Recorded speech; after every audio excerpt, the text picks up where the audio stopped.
congratulate you on this World Summit. I'm so pleased that in the Muslim world also we've started summits like this where ideas are exchanged, intellectual activities promoted. So I want to congratulate you, first of all. And then, before I start my vision of governance in Pakistan, I just want to inform the audience here what was an international sportsman, a cricketer, how did he end up in politics? And then how did he become a prime minister? So I think it'll be interesting for you because then you will understand what I intend to do with Pakistan. You see, I grew up in Pakistan. I'm the first generation of Pakistanis. When Pakistan in the 60s was considered the fastest growing country in Asia. It was actually a model of development for the developing world. I just met Sheikh Mohammed today, and he again reminded me that Emirates Airline was helped by Pakistan Airlines in the 70s. So Pakistan was a country with optimism, hope. We grew rapidly. We had excellent governance system. Our bureaucracy was one of the best in Asia. And that's the Pakistan I grew up in. So then I played international cricket. When I started my international cricket, Pakistan was one of the weakest teams in world cricket. And we were emerging from colonialism. So we took great pride as our team became stronger and it competed. And by the time I left cricket, Pakistan was world champions. So I took pride, like my countrymen, as we competed internationally and we grew in confidence. But unfortunately, our country could not keep up that pace. Countries have, life of a country is in cycles. It's never in a straight line. You go up, you go down, course correction, countries come up, some countries don't go up. So in Pakistan's case, we were going up, and then various things happened when we started our down cycle. So when I left cricket, I started building the first cancer hospital in Pakistan. Reason was because my mother died of cancer. And it's then I realized there was no cancer hospital in the whole country. And then it occurred to me that people like me who were well off, I could afford to take my mother for treatment abroad, but what happened to the common man? Cancer is one of the most expensive treatments. So I started this movement, really. I went into the public to collect money to build this hospital. And so I'm just explaining to you how I got into politics. So one was cricket, watching our country go up as a cricketing nation, the pride that we could compete internationally and become world champions. Second was this cancer hospital. When I went to the public to collect money, I realized that our people are very generous and strong. Poorest of the poor people supported me. And I did what no one ever thought would happen, is that from public, I eventually collected money and built the hospital. And not just that I built it. It's a cancer hospital where 80% of patients get free treatment. Cancer treatment is one of the most expensive treatments. So then first I built it, and then to run the hospital, I again went to the people. And so it is the only private cancer hospital in the world which treats 80% people free, because it's the people who donate to the hospital. They built it, they run it. So I kept thinking, why is it that people are so generous to build a hospital and run it, but why don't they pay taxes? We were a country, and then I discovered we're a country which is amongst the top 5 countries in giving charitable donations. But at the same time, we are right at the bottom in giving taxes. And the reason was that people did not trust the government. They thought that their taxes were wasted by the government. It was spent on the lavish lifestyle of the ruling elite. So why would people pay taxes? And of course, then the levels of corruption, because corruption is basically stealing taxpayers' money. But there was a third reason why I ended up in politics. And that was, I watched, first of all, I used to play professional cricket in England, so half my year was in England and then half in Pakistan. And I saw how a developed country, how the institutions worked, why they went ahead, how the governments were accountable, how there was meritocracy, and above all, how there was human development, the money spent on human beings. So I could compare what was going on in Western countries, and then I could see what was happening in our own country. But then I also saw other countries develop, and one of them was UAE. I used to play cricket in UAE from 1980 onwards, and I saw UAE kept developing. And then afterwards, we saw China develop. So the common thing in all countries that have gone ahead is governance. And governance has two aspects. One is a government has to be accountable. The more accountable a government, the more clean a government, the more successful it is. And secondly, again I repeat, is meritocracy. The better the system of getting the best talent to the top, the better the country. Let me just give you a sporting example.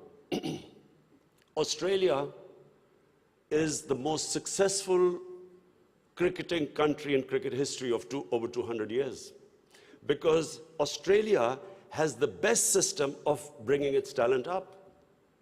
Pakistan, in my opinion, and I'm not prejudiced, I understand cricket better than probably everyone in this hall. Pakistan has the greatest talent. Of all the countries I've played, I've never seen as much talent as in Pakistan. But we do not have a system of bringing that talent up. So what's the point of having great talent if you do not have a system of meritocracy which brings the talent up? And that's in every field. In the 60s, the reason Pakistan went up, because our civil service exam was the toughest. It was the most, all the young people wanted to go into Pakistan civil service. It was the toughest exam, we had the best talent that came up, and in 60s, the reason we progressed, one of the main reasons, was a civil service of very high quality. And gradually, as our system of merit went down, so did the country. So, I wanted Pakistan to go up. And as I said, I saw UAE going up. The way each year you came, it changed. It got better and better. And similarly, and of course the greatest example is China. For me, the thing about China, which is just remarkable, no nation in the history of mankind has done what China has achieved. In 30 years, they have brought 700 million people out of poverty. It is just a phenomenon which has never happened in human history. And of course, my motivation, again, of the Pakistan I wanted to see was based, and I'm a student of history, Islamic history especially, was on the Prophet, or Prophet, peace be upon him, the state of Medina, which he created. Now, why do I say the state of Medina? Because the state of Medina laid the foundation of one of the greatest civilizations in the history of mankind. The principles that found the foundation of the state of Medina is what, for the next 700 years, was the greatest civilization on earth. And what were those principles? The state of Medina was founded on incredible principles of justice and humanity. It was the first time a welfare state was made, a state that took responsibility of the weak, what China has done right now. That was the state of Medina, where first time a state took responsible for its poor, its weak, its orphans, its widows. In the state of Medina, the first time pensions were created. Old people were also, it was a humane state. And secondly, there was justice, rule of law. These were the two main things. And the third thing, the Prophet of Islam, peace be upon him, made seeking knowledge a sacred duty. The word was that even if you have to go to China to seek knowledge, you must. Those days going to China meant not coming back. So the emphasis on seeking knowledge. For the next 700 years, all top scientists were Muslims. And that was the state of Medina. It laid that foundation. And then the way minorities, other religious people were treated. The Prophet signed famous, the Misak-e-Medina. There's still a letter in St. Catherine's Church which was signed with the Christians that your places of worship will be, till the end of time, they will be protected by Muslims. Secondly, that no forcible conversions would be in Islam. Thirdly, the Prophet's last sermon, it is a charter of human rights. It's about how human beings are equal. So it was a humane state created, rule of law, emphasis on education, that led to the growth of Muslim civilization. So this is, in Pakistan, we want the same basis of our state.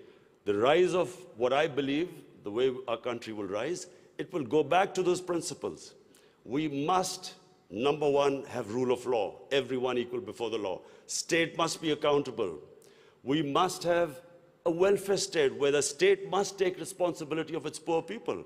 Half our population is on the poverty line or just above, and about 25% are below the poverty line. The state must take responsibility. All policies of the state must be, like in China, how do we lift the people from the bottom? And the most important thing is that we must, in Pakistan, start a reform program. Reforms are painful, but it is essential if we have to get out of our current problems. So, first of all, I joined politics in '96.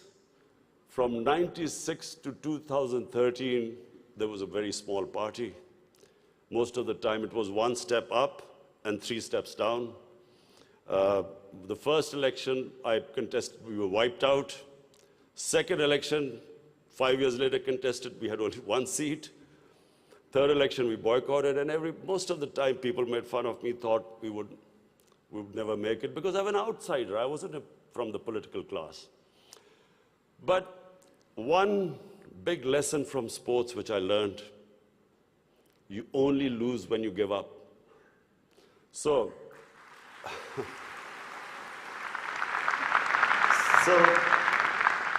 kept learning from my mistakes, kept getting up, falling, getting stronger. Eventually, we formed government in one of the 4 provinces in 2013, and it was the KP province, which was devastated by war on terror. It was on the border of Afghanistan, the tribal areas, the whole fighting took place in that region. The police was devastated by attacks. We had 70% of industry closed, and KP has a reputation that they only give you 1 chance. Each government comes once, it's ousted the next time. So we came in a coalition government, and we started our reform programs. First of all, we started spending money on human development, health and education. Secondly, we did, first time in Pakistan history, no party had done before, we started spending money on climate change. Pakistan is about 8th in the countries that are most vulnerable to climate change. So we took this ambitious mission of planting 1 billion trees in 5 years. And then we reformed the police, depoliticized our police, depoliticized our bureaucracy, and then started tourism. Because KP has a lot of tourist sites. It has was the center of Buddhist civilization, so religious tourism, but we have the best mountain scenery there. So anyway, by the end of 5 years, we had half poverty in those 5 years. The poverty had gone half. And a province which never gave you a second chance, we came back with 2/3 majority in 2018. Not only did we win there, then we formed government in the last election. We got 17 million votes, which is the highest ever won by a party. And so now we have our reform agenda. And as I repeat, reforms are painful. You know, when you take reforms, when you make reforms, people suffer. They go through difficult times. It's like a surgery. When you conduct surgery, for a while, the patient suffers, but then he improves. The worst thing that can happen to a society is that you keep postponing reforms because of the fear that you will have opposition, the vested interest will stand up, and you don't do reforms. So we've started on an ambitious reform program. That's number one. We are trying to change improve all our economic policies. We have trying to cut down our fiscal deficit. We are trying to improve exports, cut down our imports. We have unfortunately had to raise bills because we came up with, when we got into power, we had massive fiscal deficit and current account deficit. So we are doing that. But in my opinion, Pakistan now has a chance. Already we are seeing optimism. Investors are coming into our country. We feel that this is the time that Pakistan will take off. The most important thing, and while talking to Sheikh Mohammed last time, he told me something very interesting. He said that you must allow businesses to make money. Investors must make profits. And the reason is simple. If people don't come into business for charity, they come into business to make money. So if they can make money, more people come and invest. So this is what we've done. We have started working on ease of doing business, making it easier for people to do business, easier for the investors. We are changing our tax laws, which were very cumbersome. So we are conducting a series of reforms. And already we're seeing the signs of the country improving. But most important, Pakistan has the best tourist potential.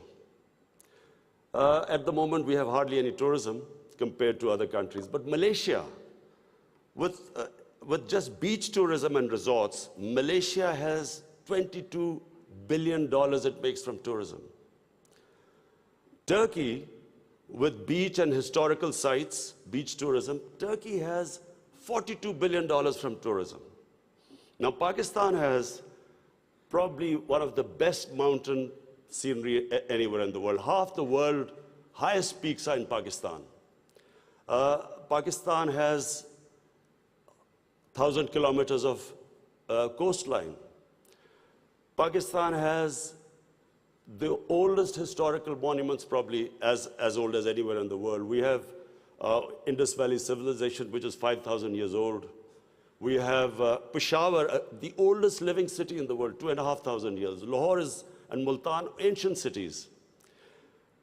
But what we have, probably more than any other, hardly any other country has, is religious tourism.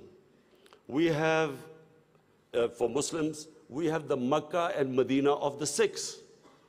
The Sikh religion has the two holiest sites in Pakistan, and we have just opening those sites for Sikhs. And we have opened up a visa regime. First time in Pakistan, we have 70 countries which can come in and get visa at the airport. We also have, I mentioned I mentioned Buddhist civilization, the Gandhara civilization, which was the cradle of Buddhist civilization, is in KP, north of Islamabad. Some of the ancient sites, the biggest sleeping Buddha, 40 feet, is in Haripur. And then we have, for the Sufis in Islam, we have some of the greatest Sufi, highest number of Sufi shrines all over Pakistan. So what we are doing is we are opening up the country. We are opening up for tourism, investors. And I would like to finish my talk by saying something else which Sheikh Mohammed said. Sheikh Mohammed said, apart from this great thing which has stuck in my mind, that a businessman must make money. You see, what happened in Pakistan was people were making money. Then came 70s and we had a socialist government. When the socialist government came in, everything went anti the big businesses. They was nationalized. And the mindset of our bureaucracy and our politicians was that somehow making money was a sin. So now we are reversing the whole thing. We are now asking businesses that, look, we will help you in making money, because the more money they make, the more investment will come. But the only thing is, the money, as we create wealth, that wealth will be used to lift people out of poverty. So we want an equitable growth. We don't want the rich to get richer and the poor to get poorer. I'm really against this neoliberal economics where you have 62 people owning as much wealth as 3 billion people on this earth. I think that the distribution of growth should be equitable. But the last thing I want to say about what Sheikh Mohammed, I still remember. It's very important that to take risks in life. Sheikh Mohammed said that when 9/11 took place, he immediately called up Sheikh Ahmed and Emirates Airline and said, buy aircrafts and engines of aircraft, because everything went down. Prices of planes went down. People were not flying as much. This is the key. In my opinion, this is the difference between very successful people and people who don't take risks. I have played 20 years of international cricket. I saw a lot of players with a lot of talent, but they never made it big because they were scared of losing. They would not take risks. Players with less talent, but that ability to take risks, chances, they also had bad times. But eventually, the ones who took more chances and risks were the ones who made it big. This is the time, my last word is to the investors. This is the time to come to Pakistan when it is just going on the upswing. This is the time to invest in the country. And don't miss the boat. Thank you.